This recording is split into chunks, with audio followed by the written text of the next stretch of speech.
ആ പൊട്ടിയ ചെരുപ്പിന് പിന്നിൽ ഒരമ്മയുടെ കഥയുണ്ട് കേട്ടോ. വിവാഹ പന്തലിൽ എല്ലാവരുടെയും കണ്ണുകൾ പോയത് ആ വരന്റെ കാലുകളിലേക്കാണ്. കാരണം സ്വന്തം വിവാഹ ദിവസത്തിൽ പോലും അദ്ദേഹം ധരിച്ചിരുന്നത് സാധാരണ പൊട്ടാനായ ഒരു ചെരുപ്പായിരുന്നു. ഇങ്ങനെ ഒരു മണവാളനെ ഒന്ന് പലരും ചിരിക്കുന്നുണ്ട്, കുറെ ആളുകൾ വീഡിയോ എടുക്കുന്നുണ്ട്. പക്ഷെ ആ പൊട്ടിയ ചെരുപ്പിന് പിന്നിലെ കഥ ആരും ചോദിച്ചില്ല കേട്ടോ. ഒടുവിൽ വരൻ തന്നെ ആ കാര്യം പറയുന്നുണ്ട് കേട്ടോ. വിവാഹം നേരത്തെ നിശ്ചയിച്ചതിനാലും അമ്മ ഹോസ്പിറ്റലിലായിരുന്നതിനാലും കാര്യമായ ചെലവുകൾ അമ്മയുടെ ഹോസ്പിറ്റൽ ചികിത്സക്ക് വേണ്ടി ചെലവഴിക്കേണ്ടതിനാലും ഞാൻ എന്റെ ചെലവുകൾ ചുരുക്കുകയാണ്. ഇനി ഞങ്ങൾക്ക് രണ്ടുപേർക്കും അമ്മയെ പരിചരിക്കാമല്ലോ. അതൊക്കെ കേട്ടുകൊണ്ട് അല്പം മുമ്പ് വരെ ചിരിച്ചുല്ലസിച്ചിരുന്ന ആ വിവാഹ പന്തൽ നിശബ്ദമാവുന്നുണ്ട്.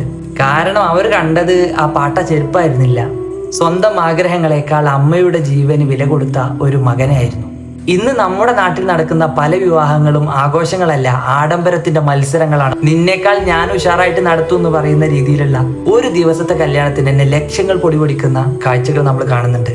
പക്ഷെ അതിന്റെ ഒരു ചെറിയൊരു ഭാഗമെങ്കിലും ചികിത്സക്ക് പണമില്ലാത്ത ഒരു അമ്മയിലേക്കോ വിവാഹത്തിന് ഒരു വകയുമില്ലാത്ത മക്കളിലേക്കോ വിശപ്പുമായി ജീവിക്കുന്ന ഏതെങ്കിലും ഒരു കുടുംബത്തിലേക്കോ എത്തുകയായിരുന്നെങ്കിൽ ആ പണം വെറും ഒരു ചെലവായിരിക്കൂല, ഒരു കുടുംബത്തിന്റെ പ്രതീക്ഷയായിരിക്കൂലേ. ആഘോഷങ്ങൾ മനോഹരാകട്ടെ, പക്ഷെ നമ്മുടെ ആഘോഷങ്ങൾ കൊണ്ടെങ്കിലും മറ്റൊരാളുടെ കണ്ണീർ തുടക്കാൻ നമുക്ക് കഴിഞ്ഞിട്ടുണ്ടെങ്കിൽ അതിനോളം വലിയൊരു അനുഗ്രഹം നമുക്ക് ജീവിതത്തിൽ കിട്ടാനുണ്ടോ. നമ്മളൊക്കെ ഒരു ദിവസം ഈ ലോകം വിടുമ്പോൾ നമ്മൾ എത്ര ആർഭാടത്തോടു കൂടി ജീവിച്ചു എന്നല്ല ചുറ്റുള്ള ആളുകൾ ഓർക്കുക, എത്ര മനുഷ്യരുടെ ജീവിതത്തിൽ ഒരു രൂപ കൊണ്ടെങ്കിലും വെളിച്ചമായിരുന്നു എന്നാണല്ലേ.